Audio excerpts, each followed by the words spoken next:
freedom of speech, fundamental rights, freedom of conscience, academic freedom, freedom of press, and the right to listen. You're listening to So to Speak, the free speech podcast, brought to you by FIRE, the Foundation for Individual Rights in Education.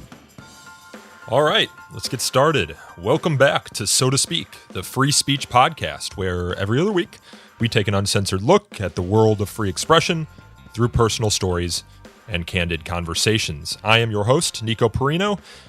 Before we get started today, a couple of quick notes. The first of which is that FIRE President and CEO Greg Lukianoff and New York University professor Jonathan Haidt, they have a new book coming out on September 4th, just a little over a month from now, and it's called The Coddling of the American Mind: How Good Intentions and Bad Ideas Are Setting Up a Generation for Failure. Now, I've mentioned the book on this show before, and I think since then I've had the privilege of reading an early draft. I say I think since then because I don't remember if I had mentioned it previously after I had read a draft, but I have read the draft now. And I really think this book is going to push the conversation about free speech forward in some meaningful ways. I think it'll take it into some new uncharted territory, which doesn't happen all that often in the free speech context. A lot of the arguments that we're making about free speech on this podcast are arguments that have been made for over 100 years. But Greg and John and their new book really bring some psychology into the conversation in a way that no one has really done before. So I think it's going to break some new ground in that sense. And the book is available for pre-order now on Amazon, and you can also find it with most other online retailers, book retailers that is. And those of us at FIRE who've been working with Greg on the book, both in the research and in the publicity components of putting it together, of putting it out, we really hope it'll land on the bestsellers list right out of the gate. And if that's the case, then free speech arguments are going to become primetime arguments, primetime topics for debate, hopefully for weeks and months to come after the book's release. And pre-orders really do help put a book on that bestsellers list right out of the gate. It's super important. And as an added bonus for our supporters of both this podcast and of FIRE, a portion of the book's proceeds go to support FIRE. So if the ideas in the book aren't incentive enough and you're a supporter of FIRE, rest assured that the book also supports FIRE. Anyway, the main reason I wanted to record this introduction is because I wanted to let you all know a little bit of backstory with my conversation with Jacob Mchangama, which I'm going to play for you here in a moment.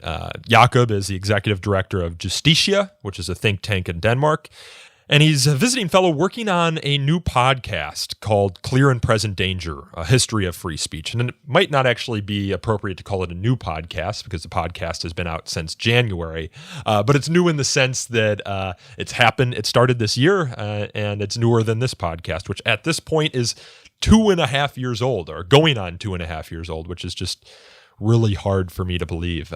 But the conversation I recorded with Jacob actually occurred last month, and the podcast was supposed to run 2 weeks ago, but the Supreme Court and its new nominee, Brett Kavanaugh, kind of got in the way of that. The decisions coming down from the Supreme Court at the end of last month, at the end of their term, and the nomination of Brett Kavanaugh after the announcement from Justice Anthony Kennedy that he was retiring just made it sort of impossible to ignore. So I organized a crack squad of free speech, First Amendment experts to record the podcast that came out 2 weeks ago about the court's decisions and, of course, the nomination of Brett Kavanaugh, which pushed this conversation that you're hearing today with Jacob Mchangama back about 2 weeks. But here it is. And usually, again, I wouldn't even mention this, but for the fact that actually 75% of the conversation that Jacob and I have today is focused on an online debate Jacob was participating in for the Cato Institute's monthly debate series called Cato Unbound. And Jacob's debate about free speech in the international perspective occurred last month in June. So it was the June Cato Unbound series. I think there's probably a new July one at this point. It's not a big deal, but I thought I would just give you all a heads up, since when Jacob and I are speaking in this conversation, we're speaking as though the debate, the Cato Unbound debate, is occurring right now rather than a month ago. And Jacob also makes a couple of references to episodes of his podcast that he was working on at the time, which have subsequently been released. But in any case, you can catch Jacob's June Cato Unbound online debate at cato-unbound.org. Again, cato-unbound.org. And of course, you can catch all of his podcast episodes at freespeechhistory.com. Now, with that out of the way, let's get on with today's show. I am in my New York City apartment this morning, joined by FIRE visiting fellow Jacob Mchangama. Jacob, thanks for coming down to Midtown Manhattan today. Thanks for having me. It's How a you pleasure to be- how you liking New York so far? It's been brilliant. I am borderline depressed about having to leave this great place. So you're from Copenhagen, I'm from Copenhagen, yes, born and and raised in what Copenhagen. brings you here? So, well, your wonderful organization is one important reason of it. So I'm a visiting fellow at FIRE, also a visiting scholar at Columbia, where I write and produce my own podcast called Clear and Present Danger, A History of Free Speech. Welcome to Clear and Present Danger, A History of Free Speech by Jacob Mchangama. Yeah. So what's that project? Yeah, so it's like yourself. I'm obsessed about the issue of free speech, and so in the past 2 or 3 years, I've been more and more interested in the history of free speech because I think that perspective is often lacking from debates about free speech. They tend to be sort of very focused on the specific controversy. So I wrote a book on the history of free speech in Denmark, and then I decided, why not write a book about the global history of free speech as such. And along with FIRE, FIRE have been very supportive of that effort, and Columbia's Global Freedom of Expression Center were also willing to give me a visiting scholarship. Well, it's a really cool project. So you started with ancient Athens and explored the free speech that existed there. I think it was Isagoria and Parousia, and Exactly. in the context of controversies in Athens. And you went to Rome, and you've explored medieval Europe, for example. You've explored the caliphates and sort of the free speech dynamics or lack thereof that might have existed in the Middle East, the free thinkers there.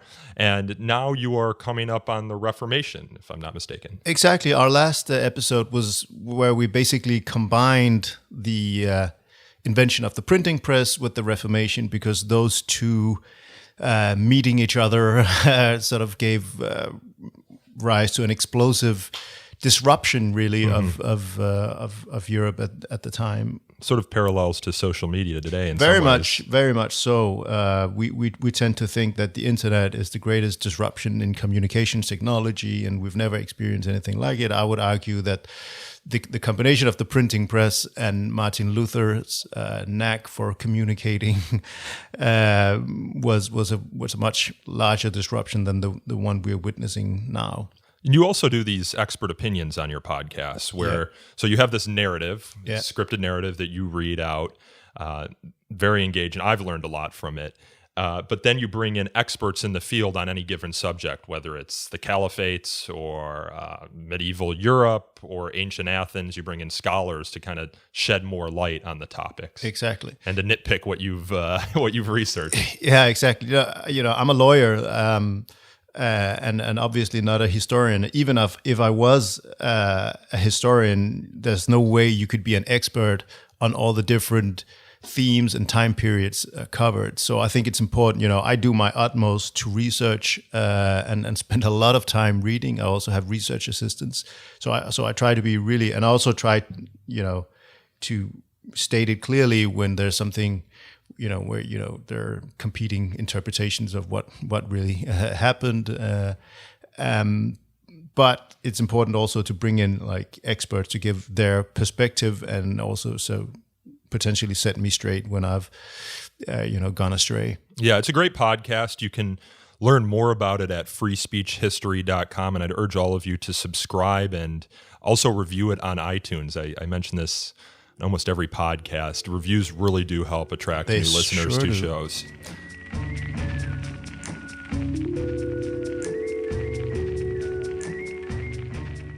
I want to know why you are interested in free speech in particular. Now, I listen to this podcast called The Fifth Column. It's a sort of libertarian-leaning podcast with Camille Foster, Michael Moynihan, and Matt Welch. And you were on that podcast recently talking about free speech issues. And I learned something about you that I didn't know before. I knew you had sort of been motivated to write about free speech issues after the cartoon crisis. We had Fleming Rose on this podcast previously, but I also didn't know you sort of had family members who have dealt with censorship. Is that not the case? That is true, yes.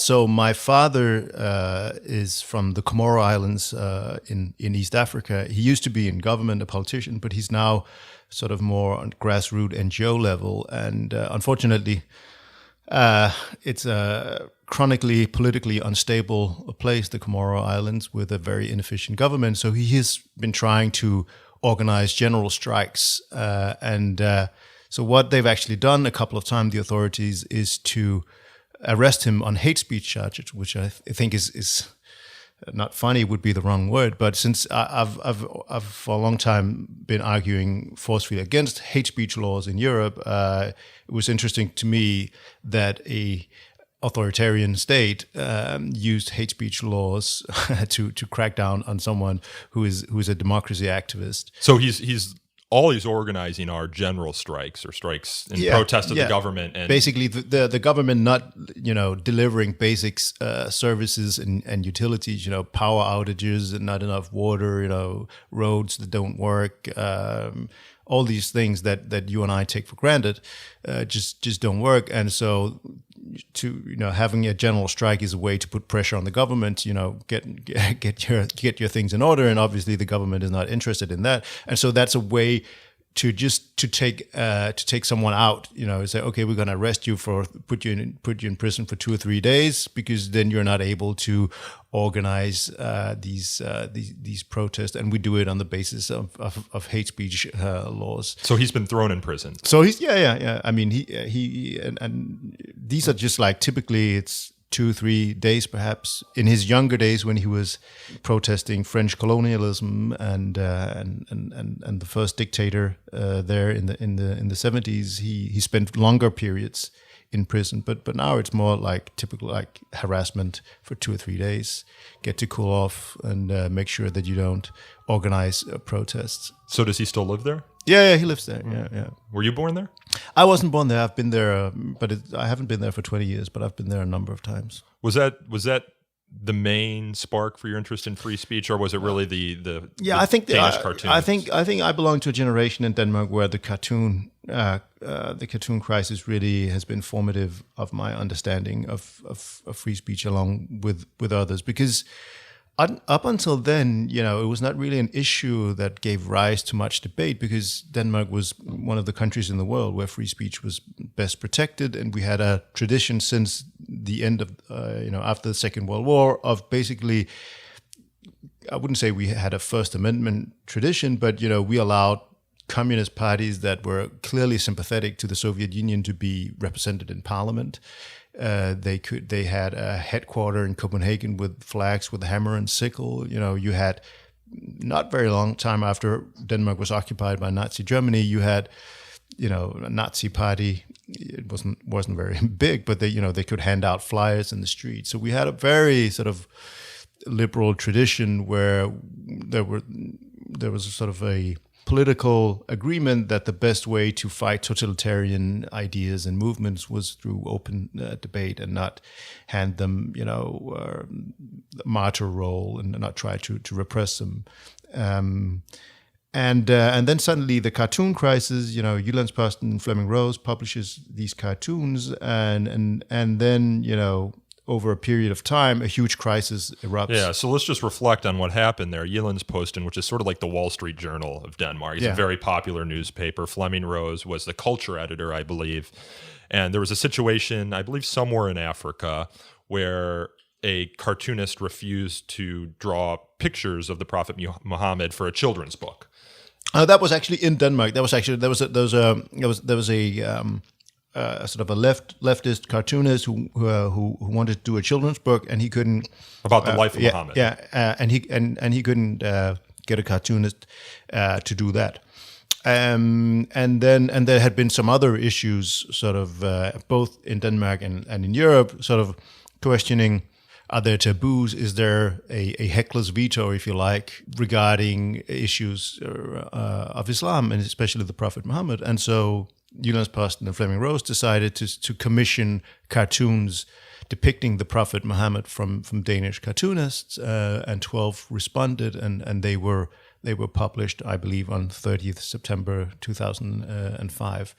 But the backlash didn't come until months later. No, it didn't come. Like it really kicked off, I would say, in the beginning of 2006. There was obviously some controversy, but you had a number of Danish imams who went around in the Middle East, trying to stir up Muslim majority governments in Muslim majority countries to put pressure on Denmark, and they did. And then suddenly you had protests.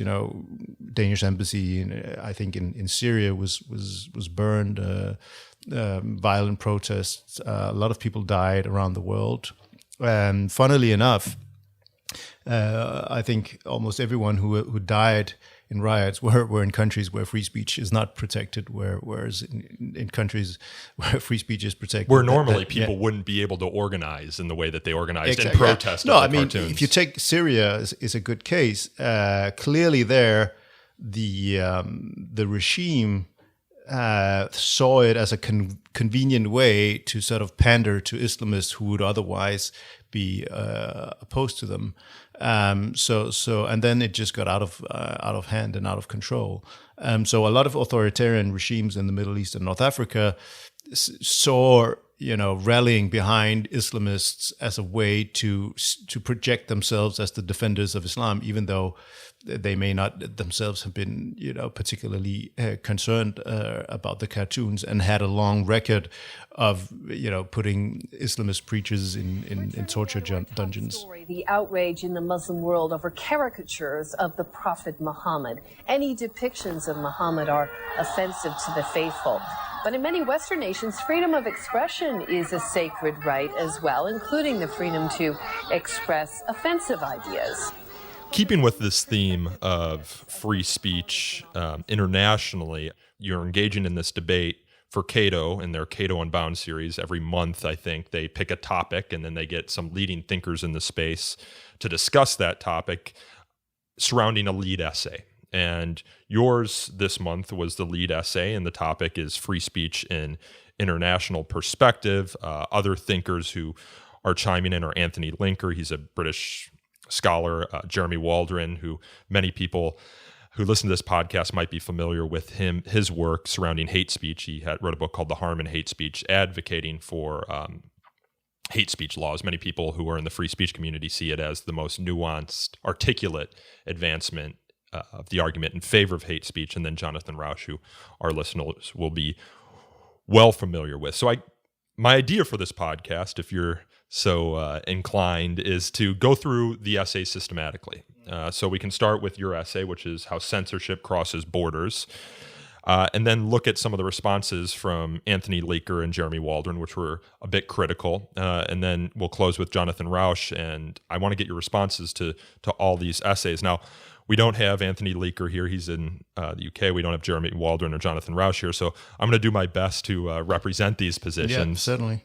I will critique them at times as well and join you in that. But your essay, How Censorship Crosses Borders, focuses on what you perceive to be a decline in respect for free speech and press freedoms internationally, and the cross-fertilization of censorship that results from some of the laws or stigmas passed that run contrary to free speech norms. In your essay, in arguing for this decline in free speech, you cite that Freedom House has measured a decline in global protection of press freedom. The Economist 2017 Democracy Index was headlined Free Speech Under Attack, in which it concluded that less than half the population of the world now has access to free or even partially free media. And then you also cited a report from Reporters Without Borders that concluded it's in Europe, the region where press freedom is the safest, that the regional indicator has worsened most this year. That is the regional indicator for presumably press freedoms. And then you go on to cite some laws that are being passed in other countries. Russia's adoption of a social media legal code inspired by a German law requiring social media platforms to remove hate speech within 24 hours. In Germany, I think if you don't remove the hate speech, you can get a 50 million euro fine. We talked a little bit about that with Nadine Strawson in a previous podcast. You look at how many journalists were killed in recent years, laws in France and Malaysia and Kenya. So how did you first come to realize that free speech is in decline, or what made you first think that it was? I think actually the cartoon crisis made me realize that free speech was on shakier ground than I had thought, because there you had at the time it was sort of the center left progressive liberals who had been sort of the champions of defending free speech against Christianity and traditional values, that suddenly said, well, free speech is important, but you shouldn't offend religious minorities. And then I think, you just saw how things change. Putin's Russia getting increasingly authoritarian, Erdogan in Turkey, and so this idea that you had, in the late 90s, maybe the early thousands, that free speech and democracy and human rights would basically become globally entrenched. I saw that. I saw that ideal, that utopia, sort of dissolve in the face of very different realities, and also increasingly, for instance, in the issues of national security, liberal democracies compromising free speech more and more, including my own country, Denmark. Did it compromise at all after the cartoon crisis? Not in when it comes to laws after the cartoon crisis, but I would say that the current center-right government has compromised. So we have recently had a law adopted which says that if you're a religious preacher and you explicitly condone certain illegal acts, you can go to prison for 3 years. Or if you're an imam and you say, Islam says that apostates should be stoned, and that's a good thing. Or even Islam says that you can have 4 wives and that's a good thing, then potentially you could go to prison for up to 3 years. Is anyone going to prison? No, the law has not, that I know of, been enforced yet. We also have sort of and then we had a ban against the burqa and like the face covering veil, which obviously also has free expression, freedom of religion consequences. And then we have a list of hate preachers who are not allowed to enter the country if they've said something undemocratic. In fact, almost all of them are Muslim extremists, except Terry Jones, the Florida preacher who burned the Quran. It was also one. But potentially, like, if you were like a hardcore evangelical preacher who had very strong views on homosexuality, that homosexuality should be banned, then potentially as an American you could also be banned from entering Denmark. Well, this is interesting because it seems as though Denmark is passing laws that would buttress sort of what the right wing would want to see censored, and not the left. When you think of Europe, you think of protection for marginalized communities. To the extent that the Muslim community in Denmark is a minority, it seems to be going after them and some of their more fundamentalist members or preachers more harshly than it would be, say, any other minority community. And that's a change. But that's the interesting thing, because during the cartoon crisis, it was mostly the center right who said, free speech is almost absolute. We can't compromise on free speech. We have to stand up to Muslim attempts to limit free speech. And I was, of course, very much on board with that. But now things have just completely changed, and you see more and more unhinged proposals from right-wing Danish politicians, about, explicitly banning, public Muslim prayers. There was there's a Ramadan dinner recently in the town hall square in Denmark, and you have a lot of politicians who said that should be banned, even though you had lots of political demonstrations there. And I can understand that you can be provoked by seeing people praying in a public square in a very secular country like Denmark. It's not my favorite activity at all, but that's really the litmus test of free speech. Provoked to do what, though? I mean, you have so little self-control that you start pulling your hair and gnashing your teeth. Yeah, no, but it the same that we have. If you go to a demonstration and you see Nazis or communists, whatever, you get provoked by the message. But isn't that the whole point of free speech? That those ideas that you hate, those are you have to tolerate them, and that is becoming more difficult, I would say, in Denmark. So, this idea of cross-fertilization of censorship, what do you mean by that? Well, you mentioned the German law, and I think that's a good example. The idea, I think, originated with the European Union. So the European Union adopted this code of conduct that Twitter and Facebook and YouTube signed, obliging them to remove hate speech within 24 hours. But that's a voluntary code of conduct. I would call it, an offer you can't refuse in the terminology of The Godfather. So basically saying, hey, Facebook, Twitter, and Google, would you like to sign this voluntary code of conduct? If not, we're going to pass a law obliging you to do so. And they did so. And then the Germans went a step further and said, hey, we're going to make this into an actual law. And what happened then? Well, this idea was picked up by Putin's Russia. And it's also being discussed in a number of other countries like the Philippines. And we've seen the idea of fake news laws that has been spreading rapidly. France is considering one. Malaysia has adopted one. Kenya is on the brink, and the European Union has actually also said that it might do this. What's wrong with a fake news law?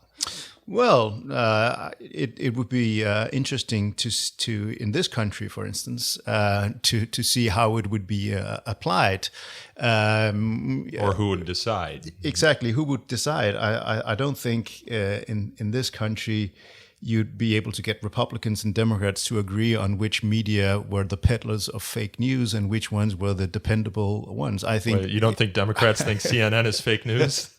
I think if you had if Democrats got to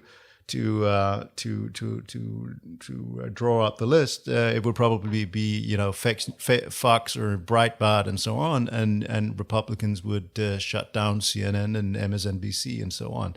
In fact, I think one of the most disturbing things I've seen in the U.S. was this poll done last year by The Economist, which showed that something like 45% of Republicans were in favor of allowing courts to shut down media that published distorted or biased news. I mean, that to me was just completely mind-boggling. It's difficult to think of a more blatant disregard for the First Amendment. And obviously, in the U.S. history, first of all, in colonial times, a lot of the colonies had actually really strong laws against false information. And then you had the Sedition Act in 1798. Which also went into that territory and sent, critics of John Adams in prison.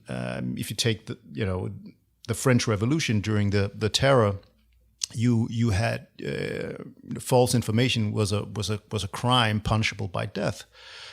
So people lost their heads when they wrote something that whoever was in power at that month didn't like. And of course, you can find it in all ages. The Bolsheviks, when they won the revolution, there was this discussion between Lenin and others, and some of these idealistic Bolsheviks said, we're not going to introduce censorship now. I mean, we were censored before, and Lenin basically says, are you kidding me? Of course, we're going to have censorship. We can't allow, the capitalists to spread false information, so I think it's an incredibly dangerous concept to allow, an authority to determine what is fake news. So Germany isn't doing that, though. It has passed a law that requires the removal of hate speech within 24 hours, building on the European Commission's non-binding agreement with Facebook, Twitter, Microsoft, YouTube, and other social media companies. And before, you have this interesting note in your essay, before the law was passed, Facebook would remove somewhere around 40% of content flagged or reported as hate speech. Now they're removing 100% of the content. That seems to be like a no-brainer to me if you're running Facebook, and a fine for any one missed hate speech post is 50 million euros. You cast a wide net. Yeah, of course. I mean, what's your incentive if you're Facebook? You don't want to get on the wrong side of German authorities. And what's interesting is that, according to this New York Times article that I quote, Facebook has a so-called deletion center with 1,200 employees in Germany that, go through a depressing mix of selfies and cat videos and hate speech to determine. What a job, right? Yeah. And obviously there's an incentive there to err on the side of being very restrictive, because do you want to stand up for xenophobes, or do you want to be on the good side of the German government and not risk a huge fine? But when it comes to, there are other examples of this cross-fertilization. One example is under European law, there's also a prohibition to prohibit. There's an obligation to prohibit certain qualified forms of Holocaust denial.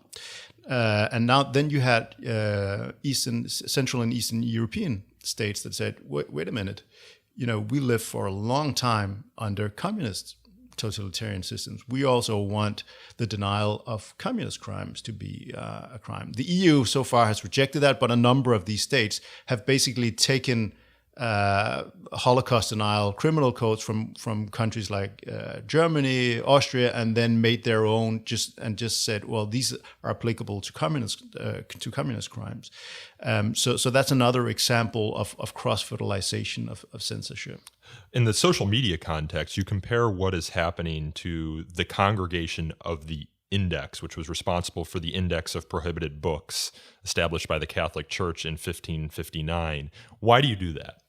Because I see some of the same impulses behind it, like that the Catholic Church originally praised the printing press as a divine art because, among other things, you could print indulgence certificates, which made the Catholic Church a lot of money.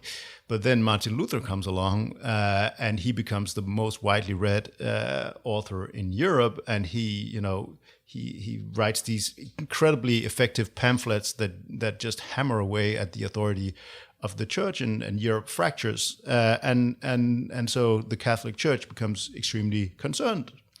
And they say, we have to control what is being read in Catholic states. So it's a bit the same that not where you see now government saying we have to be able to control what is being spread on the internet. Traditional gatekeepers, mainstream media that that could be relied on to toe a certain line, we can no longer control them.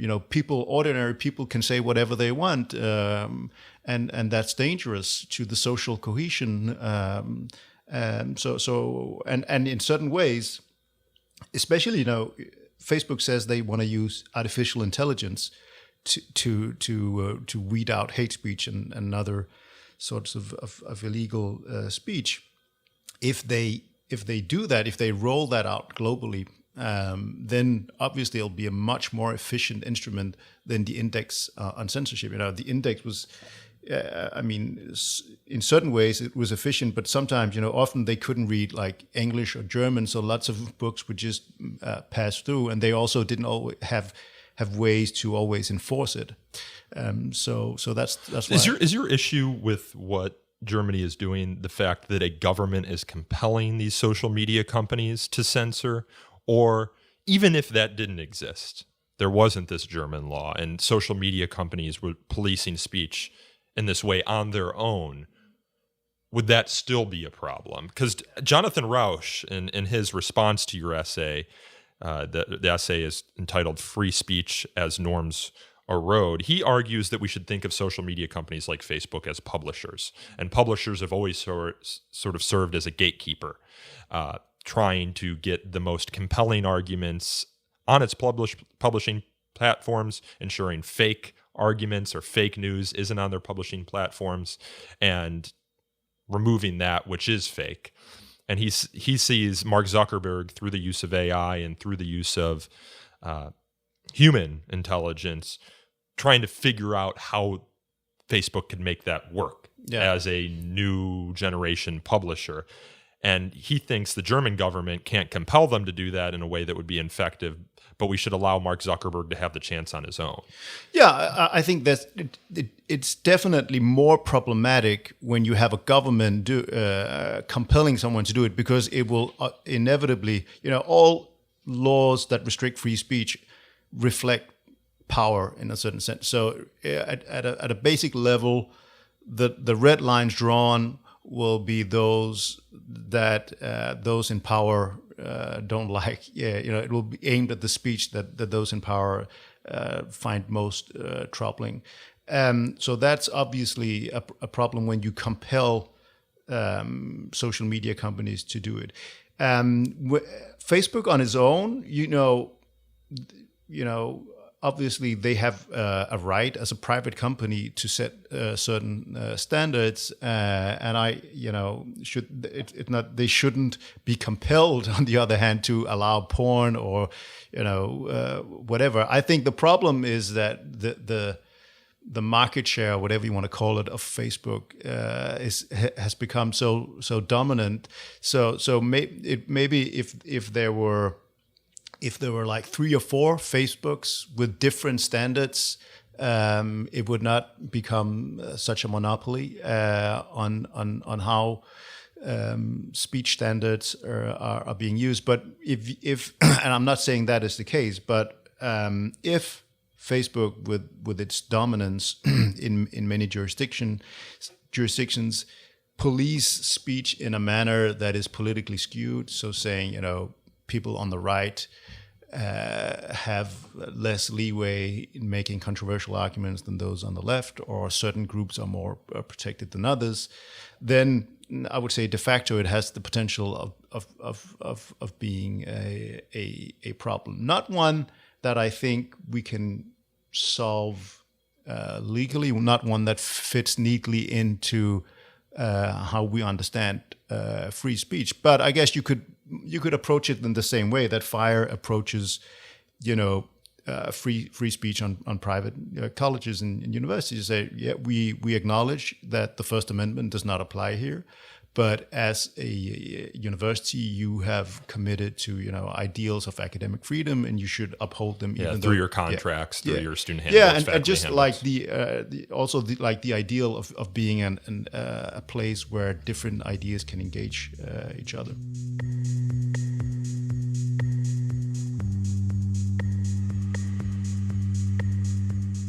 Yeah, I don't want to get too bogged down on the social media stuff, because we'll come back to that when we review some of the other essays. So you start your essay by laying out what you see as cause for concern internationally in the free speech case.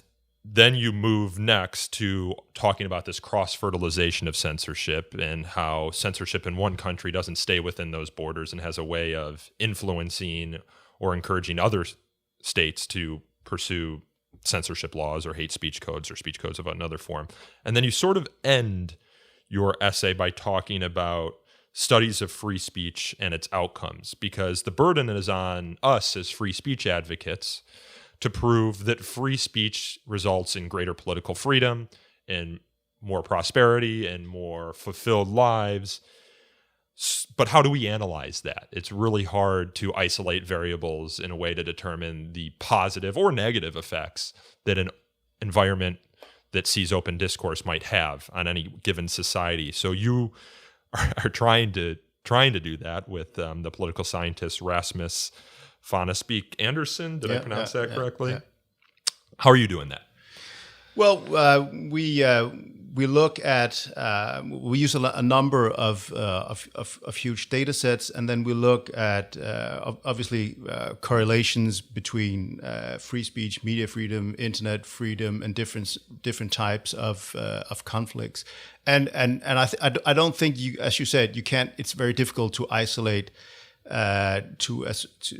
sufficiently to say with any certainty that if you abolish this hate speech law, then the level of conflict will be affected this way or the other. So, basically what we say is that in general, especially in liberal democracies, free speech is associated with less violent conflict. And I think Jeremy Waldron, so he gets it in his critique, gets it a little bit wrong, because he says that our argument is that if you allow untrammeled free hate speech, then conflicts will diminish. That's actually not what we're saying. What we're saying is that in general, countries with strong free speech protections tend to experience less violent conflict than those with less robust free speech protection. We'll get to Jeremy Waldron's argument here in a minute, because I think he seems to think you're talking solely about hate speech laws. Yeah. He basically we talk. I mean, we look at it much broader. So it's a general. It's a general argument. It's not just about hate speech, but I would certainly acknowledge that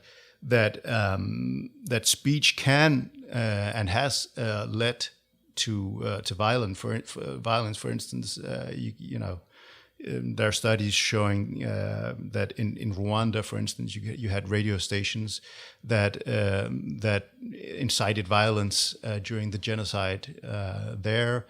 The Dangerous Speech Project at Harvard is very, very fascinating, looking at types of speech that increase just before you have sort of violent outbreaks of genocide and the like. But the interesting thing about the Dangerous Speech Project is that it defines dangerous speech much more narrowly than the hate speech standards that someone like Jeremy Waldron would argue. Remember that Jeremy Waldron is someone who couldn't quite make up his mind whether the cartoons were hate speech or not, which to me was astonishing, because most people would say, well, if anything, that would fall under blasphemy laws, and most people would argue that in modern states blasphemy laws are incompatible with freedom of expression. But Jeremy Waldron seems to only very grudgingly acknowledge that the cartoons were not hate speech. But the Dangerous Speech Project says that dangerous speech includes at least an element of incitement to violence, or that it's speech that is understood by the recipients to be a call to violence. And I would not argue that cannot lead to social conflicts. Well, here in the United States, that would be proscribed speech. I mean, calls to imminent lawless action would be punishable, like what happened in Rwanda when they're saying on the radio station, "Here they are, go get them, go kill them now." That there's no way that would be protected speech in the United States. No, but I think the Dangerous Speech Project that their definition of dangerous speech would perhaps not be as as strict as the Brandenburg test here in the U.S., but nonetheless have an element of incitement to violence. And then we also point to other studies. So there's a Norwegian study which basically looks at right-wing extremist violence in Western Europe and argues that one of the contributing factors to right-wing extremist violence may be attempts to basically shut out right-wing extremist political parties from the public discourse. I think the author finds, as you put it in your essay, that extensive public repression of radical right actors and opinions has been one of the likely drivers of right-wing extremist violence in Northern Europe, and highlights the paradox that countermeasures intended to constrain radical right politics appear to fuel extreme right violence. Exactly. There's also been studies by Pew that show that countries that have high degrees of religious violence are also those that have less religious free, or have the strictest laws against, for instance, blasphemy and so on. And we have studies that show that Muslim countries that enforce blasphemy laws experience higher degrees of Muslim terrorism than those that do not. So all of these studies point to, and again, I'm not making definitive. Is this a survey of the literature, or are you doing original analysis here? We're both doing a survey and also using data on our own. But so we're not making anything like the broad, sweeping, and very specific claims that Jeremy Waldron sort of says that we are. We're saying that the argument that allowing for extreme speech should lead to more violence is at best lacking in nuance, and that's something very different than saying. You do acknowledge in your essay that censorship can have negative consequences. You say in the world's most closed societies, we do find that loosening censorship can exacerbate existing conflicts. That's exactly true. And I think there's also been studies showing that media freedom in countries with a high degree of intolerance can actually exacerbate conflicts. So again, it may be that it's liberal democracies where free speech has the most de-radicalizing effect.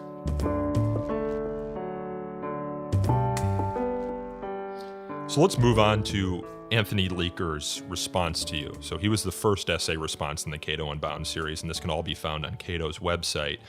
Anthony Leaker, for context, he's a principal lecturer in cultural and critical theory at the University of Brighton, the United Kingdom, and he has a background in literature and philosophy with a particular focus on Wittgenstein, I hope I pronounced that name. Wittgenstein, I think. Wittgenstein, and contemporary North American fiction.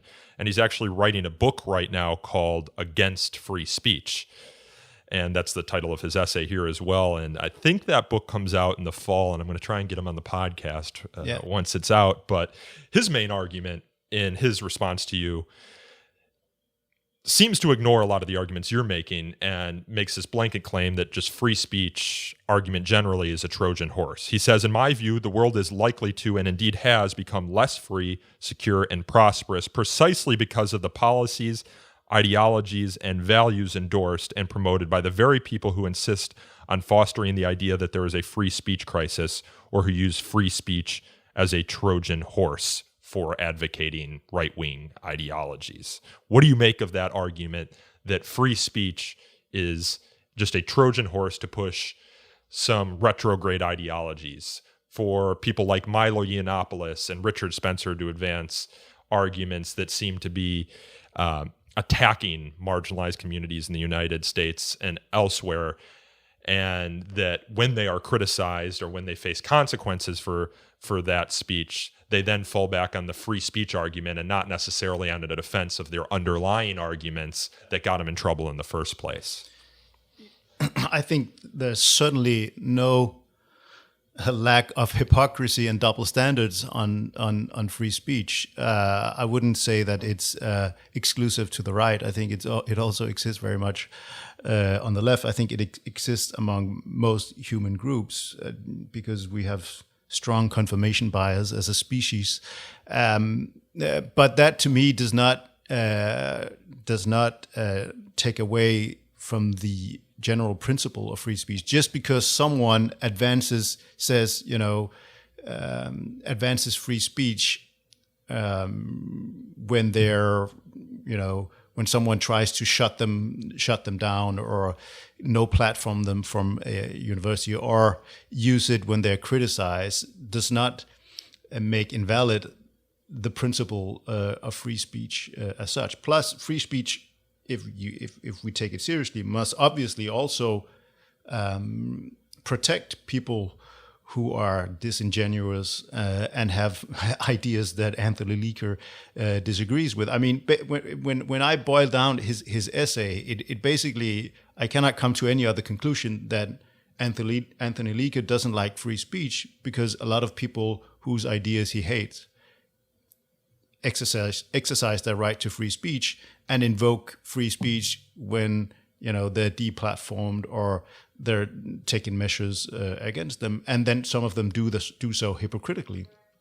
And I will freely admit that it's a built-in feature of free speech that people that you dislike have the right to say things that you hate. If you don't like that concept, then yes, you're against free speech. But would you grant him that certain people are using free speech as a Trojan horse to advance ideologies that he or you perceive to be retrograde?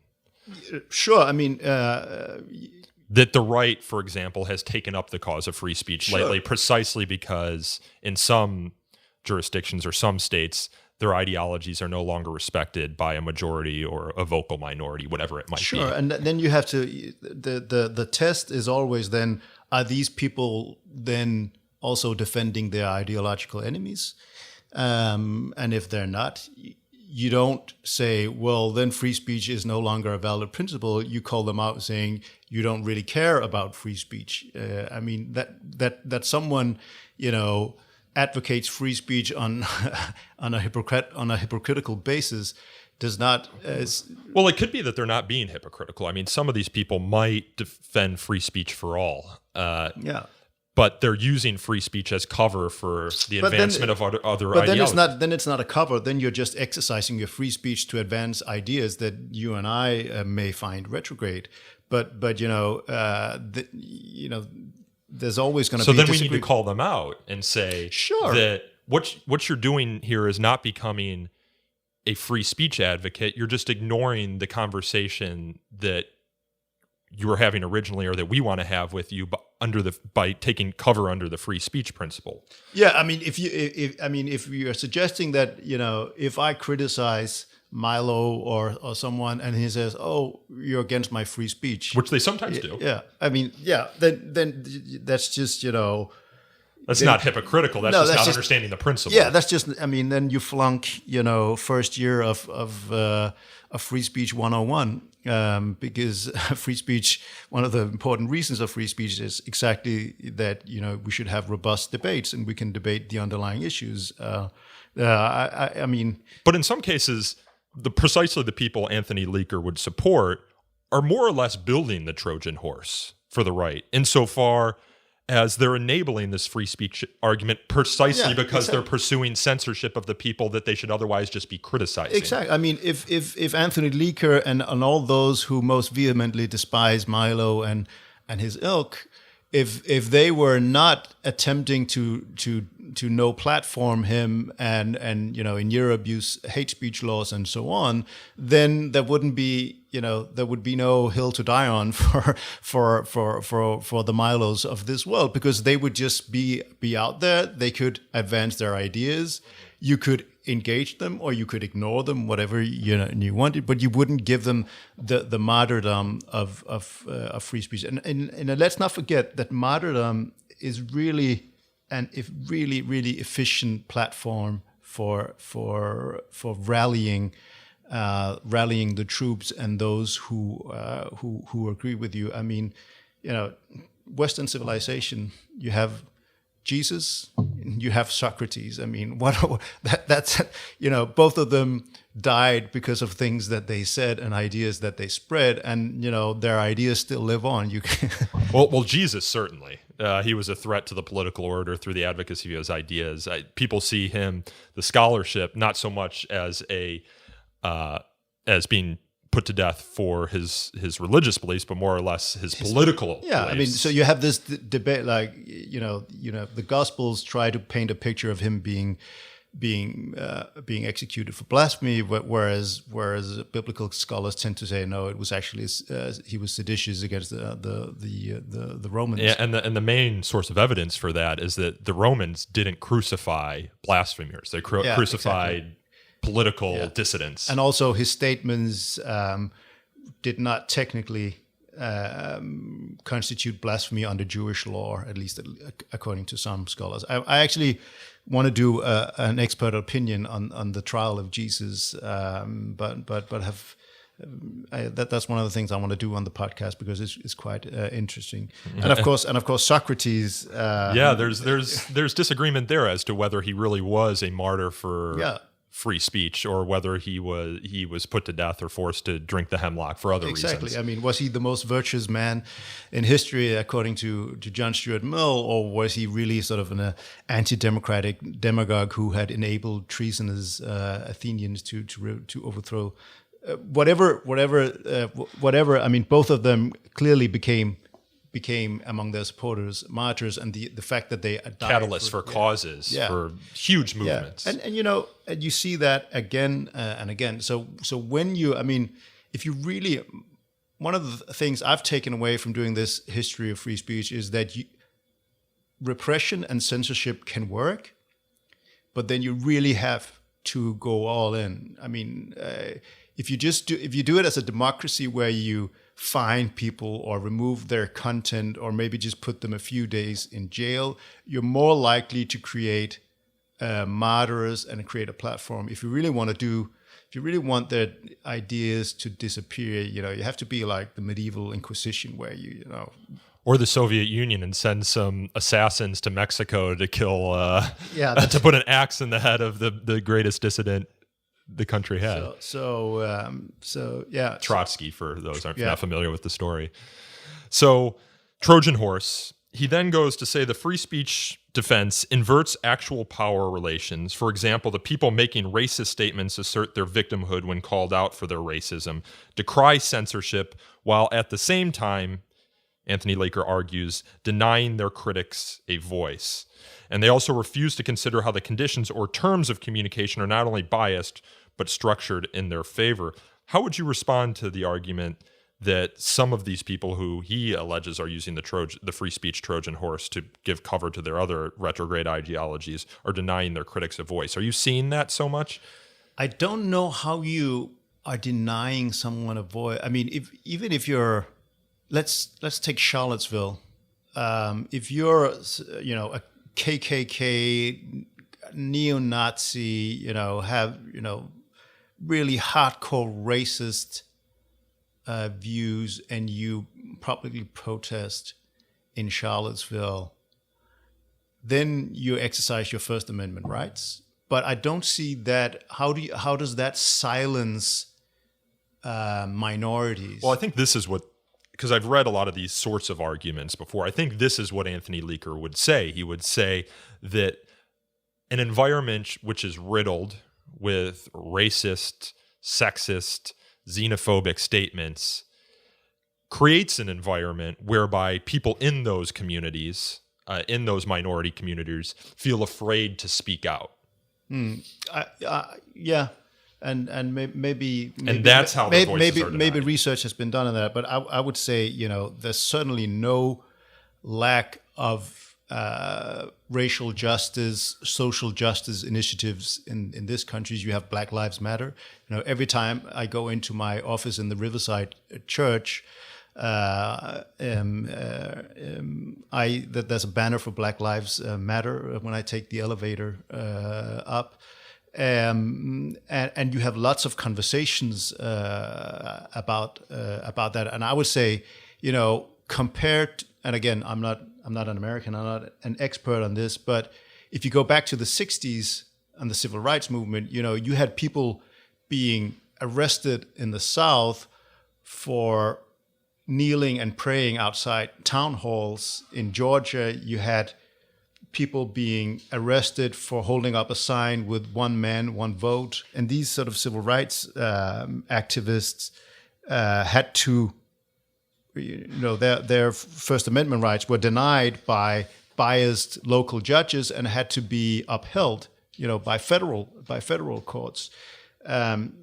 So first of all, that shows to me that the First Amendment has been the ally of racial justice, and also that the conditions for opposing racism and xenophobia are much better today than they were, in the 60s, for instance. Yeah, 2 points on that score.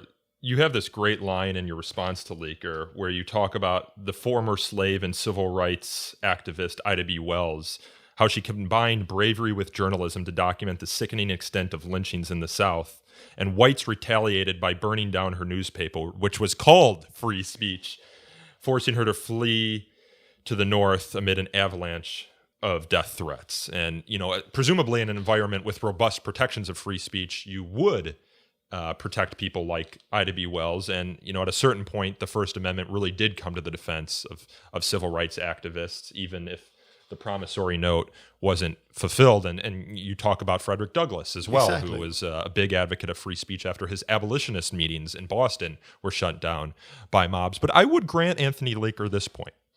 I would say that robust discussion that is immensely critical or attacking you as a person in any different way, whether it's your identity or the beliefs you hold, can force people into silence. I think living in a democracy requires a sense of fortitude, some resilience to be able to take the slings and arrows of the democratic debate that comes from having a multitude of opinions. And, if you want a government that protects you from offense, that protects you from hurtful or offensive words, you're going to need to restrict democracy in some meaningful ways. And I don't know that that's a price I'm willing to pay. Maybe it's not because I'm in a minority group.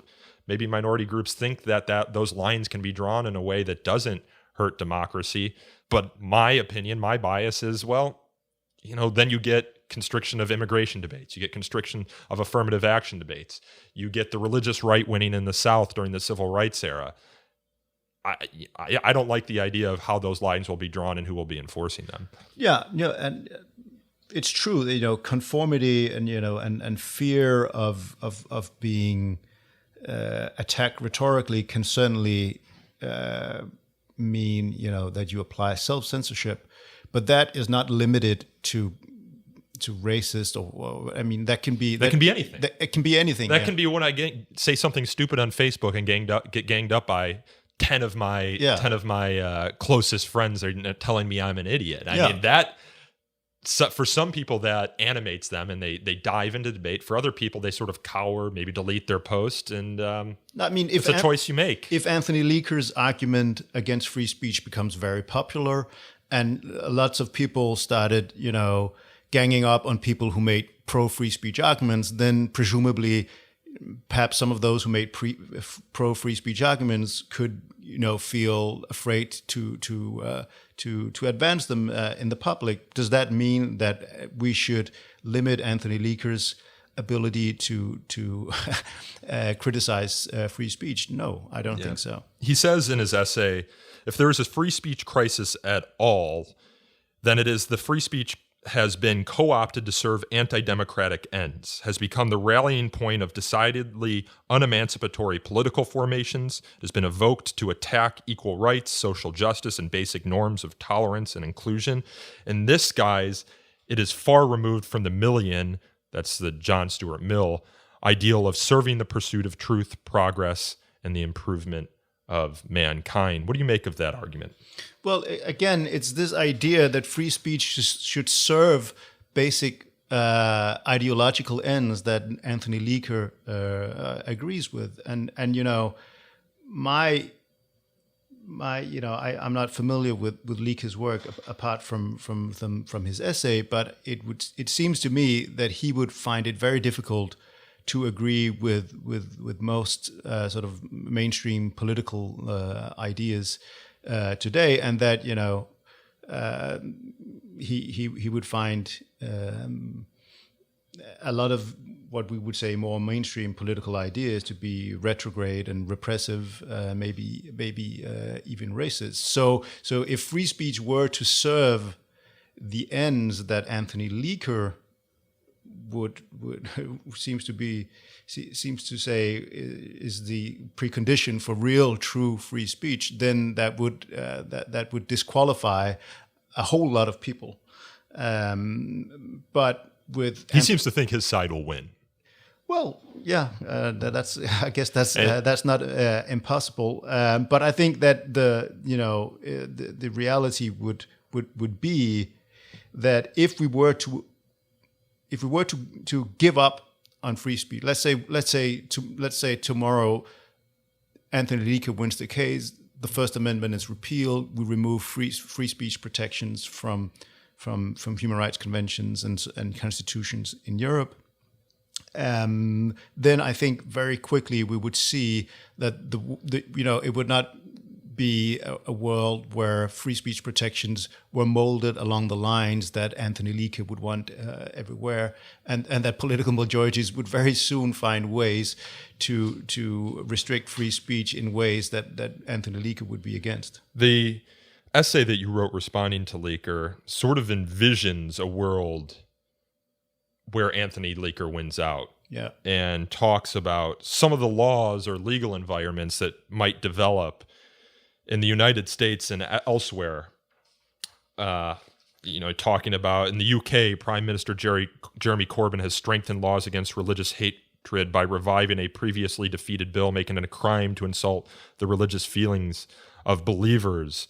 You talk about how in the United States and the South there are bans on the construction of mosques and Muslims from holding public office, or the advocacy of Sharia law. And you just go, jurisdiction by jurisdiction saying, okay, we remove these protections, we remove the protections for free speech. Here is what might happen. And I can't go through all of it because it's like 2 pages of what might happen.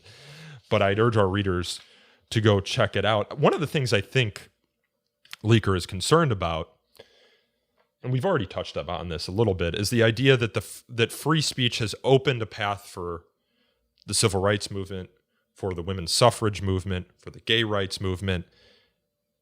And now we have sort of reached the end of history.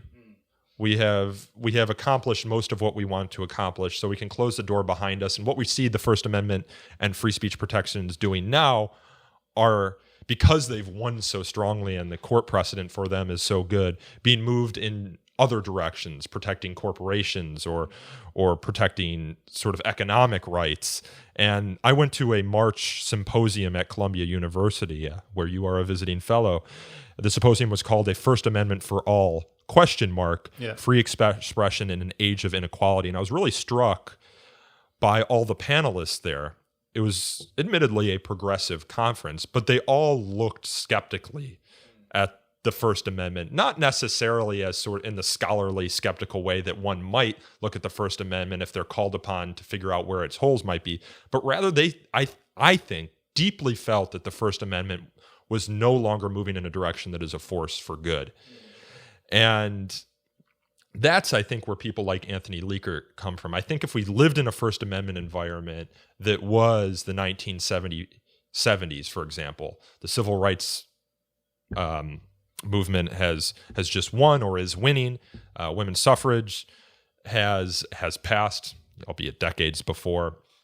Gay rights is starting to become a movement. Then Anthony Leaker would say it was good. But now he looks at things like Citizens United. He looks at how it's increasingly moved into the economic sphere, and it's now becoming a threat to the progressive cause. This whole conference I went to was, how do we roll back the expansion of the First Amendment? They were calling it their First Amendment Lochnerism, which, if you're familiar with the Lochner case, really expanded the rights of employers in the country before it was subsequently revoked. Yeah, well, many of the examples that I use to have this future scenario where the First Amendment has been repealed, I actually tie it into actual proposals or developments. So the idea of banning the construction of mosques is something that some have tried to achieve through zoning laws because the First Amendment won't allow it. Ben Carson said, a Muslim shouldn't become president. You had, I think, 14 states that had enacted or tried to enact laws against Sharia law in the South. So these were not just like figments of the imagination. And I mentioned the poll of 45% of Republicans being willing to that court should be allowed to shut down media. So take away the protection and what what Leaker and those concerned about the current direction of the First Amendment, I don't think would be a progressive agenda. I mean, do you think that a country that led by President Trump and a Republican majority in Congress would adopt a progressive agenda on free speech if they were given free reins, if the First Amendment was not there? I don't think so. It might be that in a number. So well, that's the argument. That's actually the presumption that you hold enough political power that you will get to ensure that the speech you like isn't censored. But at the same time, you're also claiming that the people you're trying to protect hold no political power and are oppressed, and that these laws won't backfire on them. I mean, there's this presumption that the people who will be enforcing these laws will be angels. They almost certainly won't be. But even if you did have an angel, let's say a mortal one, there will have to be a subsequent person that enforces the laws. And even if you trust Donald Trump, the next president might be Hillary Clinton. Or even if you trust Barack Obama, the next president might be Trump. Exactly. And I would say, unless, the faculty of critical theory at some liberal arts college is given absolute power, then I don't think I think Leaker would be horrified to see where we would move in a world based on the principle of being against free speech.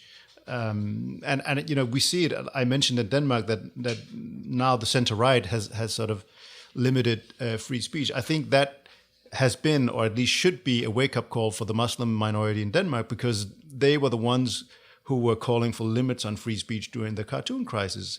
They didn't achieve success because they were a minority, and they have been unable to stop restrictions on free speech because they're a minority, even though those restrictions are basically aimed at them. So I think you play a very dangerous game when you say we want restrictions on free speech that conform with our ideological outlook, even if you don't really believe in free speech as a principle, then you should adopt it as a tactic. Out of self-interest. Well, yeah, that democracy protects political majorities. These sort of enumerated rights that we have in the Bill of Rights here in the United States protect political minorities down to a minority of one. So unless you think you can take care of the democracy part, you better, respect the First Amendment, because you're in a political minority. So he ends his essay by quoting Samuel Johnson, who said, "How is it that we hear the loudest yelps for liberty from slave drivers? Then, as in now, the loudest defenders of free speech were those least likely to grant it to others." Now, I take particular issue with this because the loudest defenders of free speech are people that work in my circles at FIRE, at the Institute for Justice, people like yourself.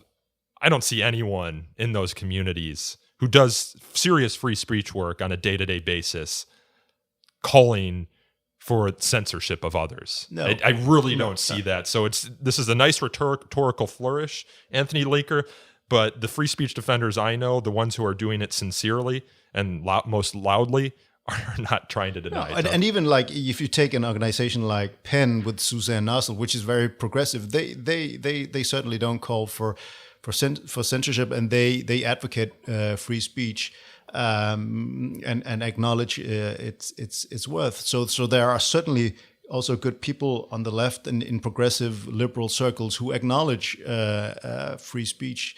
Go to ACLU to talk to someone like David Cole. He'll make a very compelling case. Yeah, to accept his argument, you would need to accept that the loudest defenders of free speech out there are people like Milo Yiannopoulos and Richard Spencer. And I would say that's not the case. But then you would have the burden in proving that point and also proving that they are seeking to deny free speech rights to others. and I don't know enough about either of them and all their public comments to say whether that's the case or not. I think Richard Spencer, in a radio interview, admitted to using free speech as a political tactic, sort of to gain political power and then to censor others. So it might be the case with him. With Milo Yiannopoulos, I'm not too familiar. But this is not limited. Again, this tactic of using free speech is not limited to the right or the left. It's something that's been used throughout history, as your podcast demonstrates. Yeah.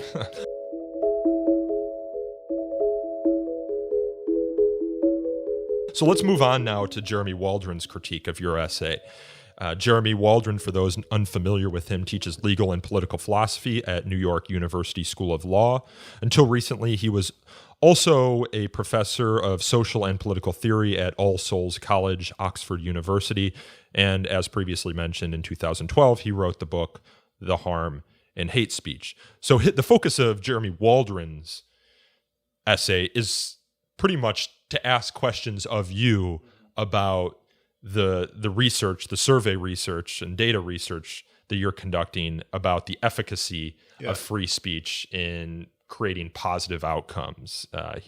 His essay is entitled "Some Questions for Jacob Mchangama." Yeah.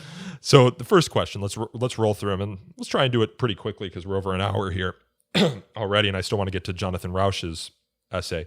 He asked what democracies were studied.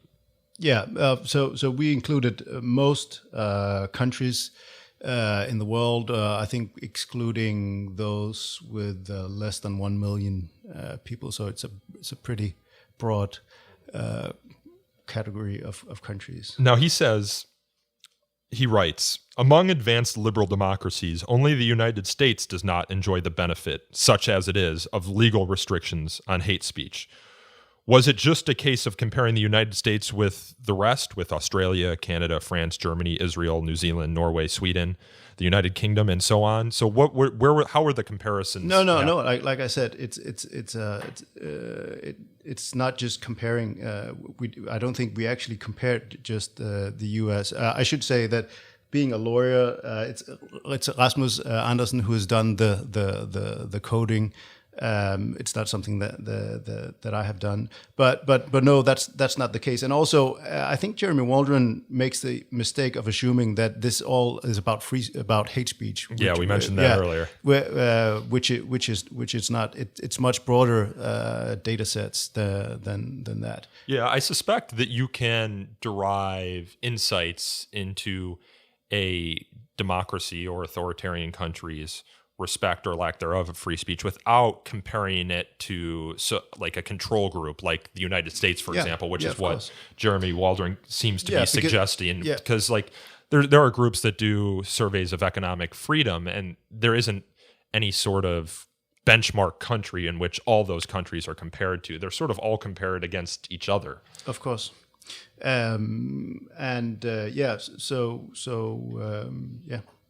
So moving on to sort of his next question, and before we get there, when do you plan to publish this research? It's actually published in Danish, so it's done in. We don't yet have an English language version.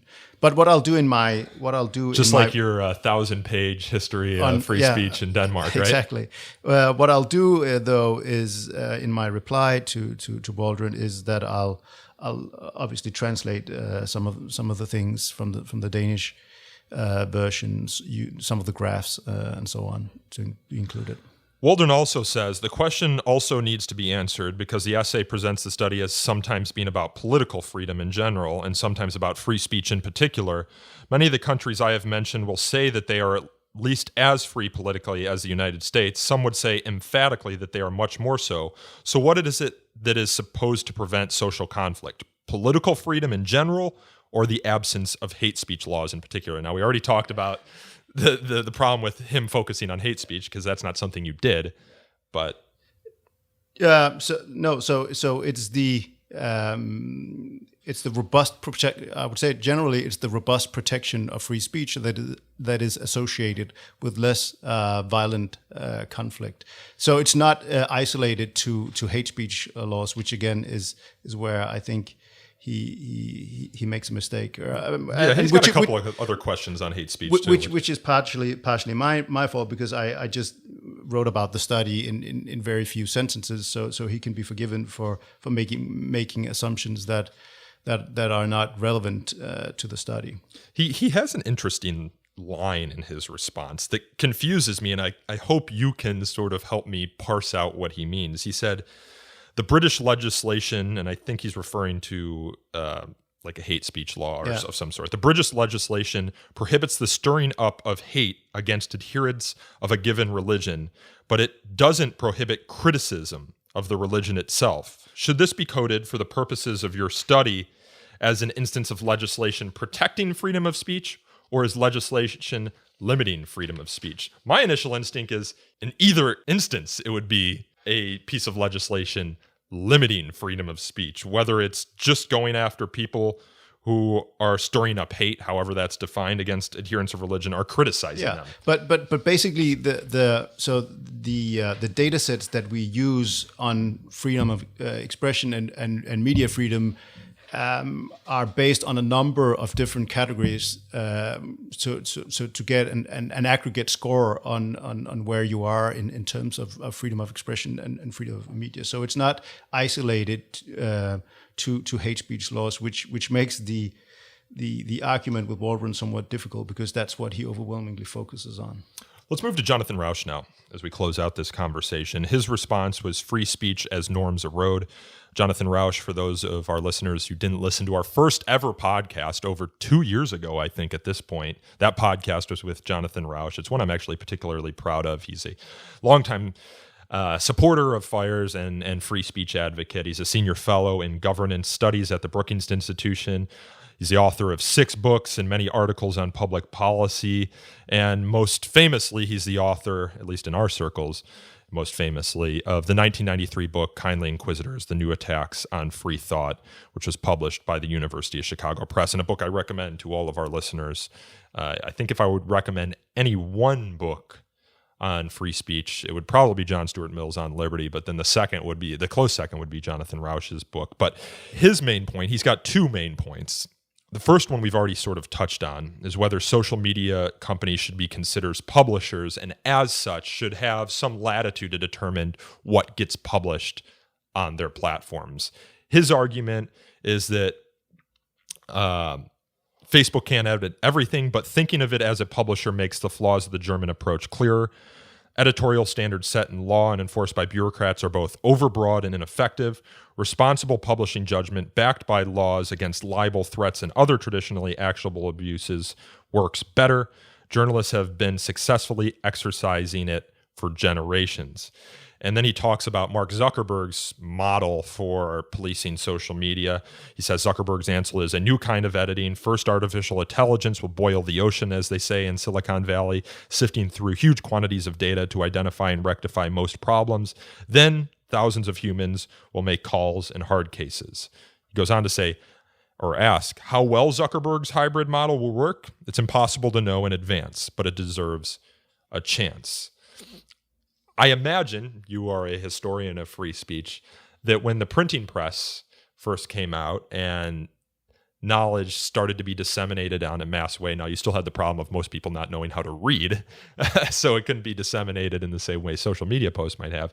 But in any case, there probably weren't a lot of institutions or codes of ethics within those institutions to determine how to sift through true and false information, or any other sort of information that might be deemed hateful or blasphemous, for example.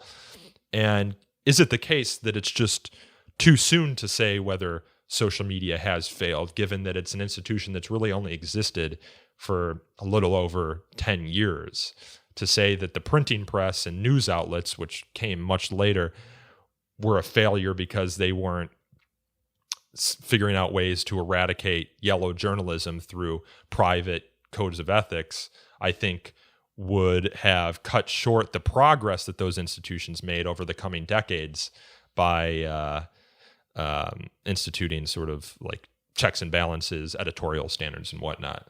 I think, whenever you have a new revolutionary communication technology, what will happen is that you need a new culture of free speech and public debate to evolve. And like you said, this is like the infancy of the age of social media.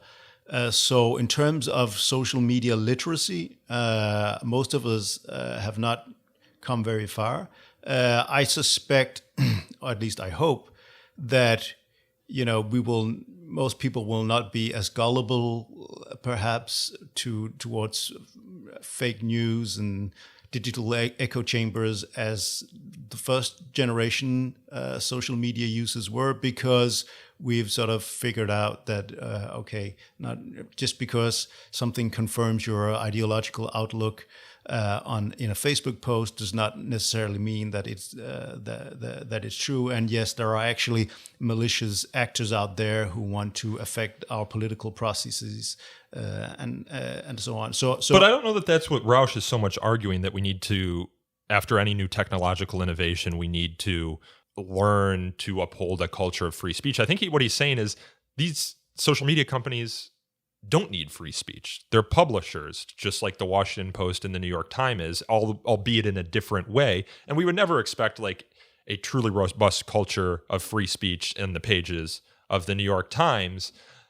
But it took the New York Times a while to become the New York Times, to set editorial standards, to set journalistic ethics. And we should therefore give social media companies like Facebook the time to set up more or less their own censorship regime for what material gets published, their own editorial standards. Yeah, I certainly wouldn't argue that Facebook and Twitter can't have their community standards of what is acceptable speech. The problem is, one, like I mentioned with Facebook, I mean, it's difficult to argue that Facebook is a publisher in the same extent as New York Times, because each of us use Facebook to publish our own ideas. That's not the case with the New York Times. New York Times has hired journalists and has editors, and you and I can't just publish.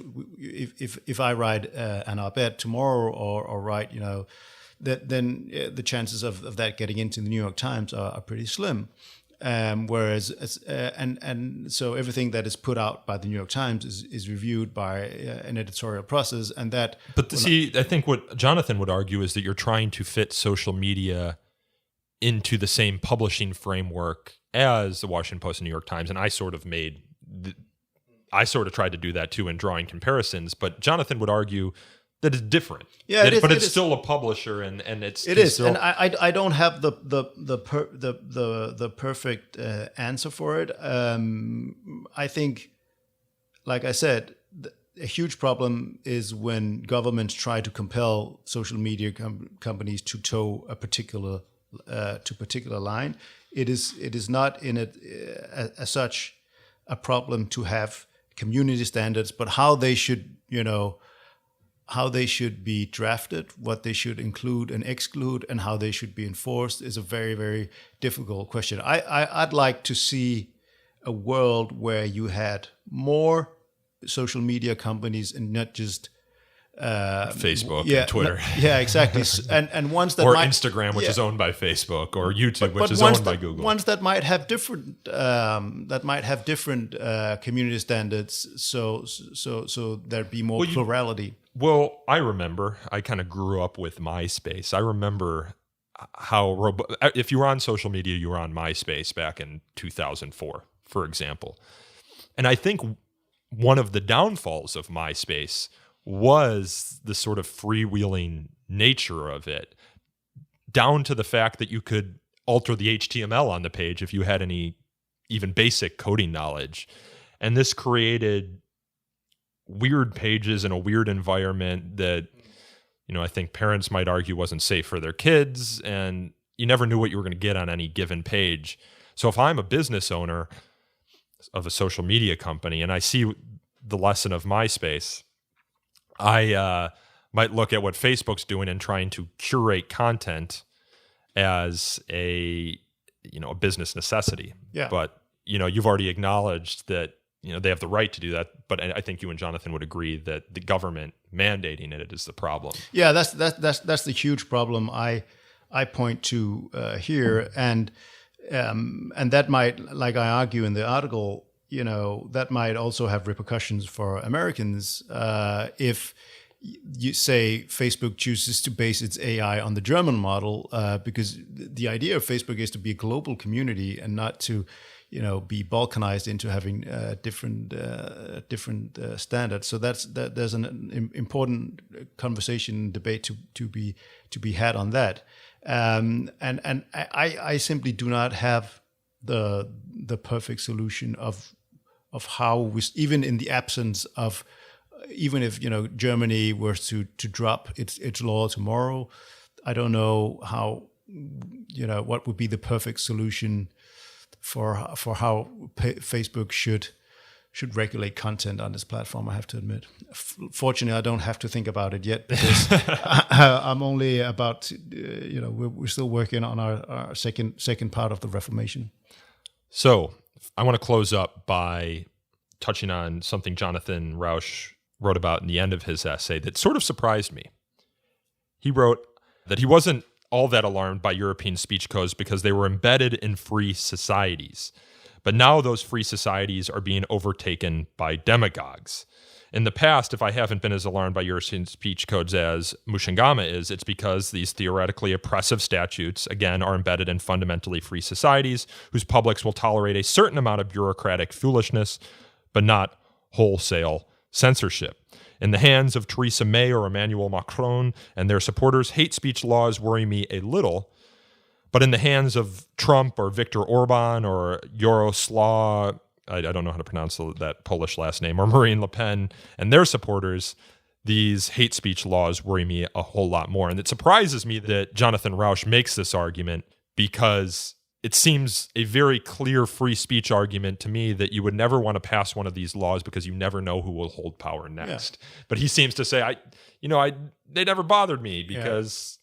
I have tremendous respect for Jonathan. He's one of my favorite thinkers on free speech, but it comes too close to Anthony Leaker territory for me too, because it would basically be what Anthony Leaker said, that if these speech restrictions were in line with his outlook, but it's true that liberal democracies in Europe have been able to be free, have free speech with hate speech laws. They're not totalitarian states, but I think exactly because, like you said, you never know who's going to be there next. Then you can't just say it's okay when Emmanuel Macron or Theresa May is in power. All right, well, Jacob, let's end it there. We're at 90 minutes. Your podcast, Clear and Present Danger, A History of Free Speech, freespeechhistory.com, and this Cato Unbound essay series, Free Speech in International Perspective, can be found on Cato's website, right? Is there anything else I'm missing to plug? I think that was it. This podcast is hosted and produced and recorded by me, Nico Perino, and edited by Aaron Reese. To learn more about So to Speak, you can follow us on Twitter at twitter.com/freespeechtalk, or like us on Facebook at facebook.com/So to Speak podcast. I should mention that Clear and Present Danger also has Twitter and Facebook pages if you want to go over there or like and follow those.